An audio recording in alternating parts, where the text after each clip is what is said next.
আবু হুরাইরা রাদিয়াল্লাহু আনহু থেকে বর্ণিত, তিনি বলেন, আমাকে আবু বকর রাদিয়াল্লাহু আনহু যখন রাসূলুল্লাহ সাল্লাল্লাহু আলাইহি ওয়াসাল্লামের পক্ষ থেকে তাকে হজের আমির বানানো হয়েছিলেন, কুরবানির দিন ঘোষকদের সাথে মিনায় এ ঘোষণা করার জন্যে পাঠালেন যে, এ বছরের পরে কোনো মুশরিক বাইতুল্লাহের হজ করতে পারবে না, আর কোনো উলঙ্গ লোকও বাইতুল্লাহ তাওয়াফ করতে পারবে না।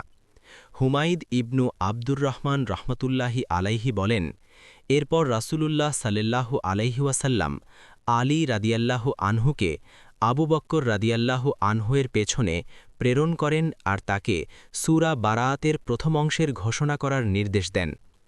আবু হুরায়রা রাদিয়াল্লাহু আনহু বলেন, তখন আমাদের সঙ্গে আলী রাদিয়াল্লাহু আনহু কুরবানির দিন মিনায় ঘোষণা দেন যে, এ বছরের পর থেকে আর কোনো মুশরিক হজ করতে পারবে না এবং কোনো উলঙ্গ ব্যক্তিও আর তাওয়াফ করতে পারবে না।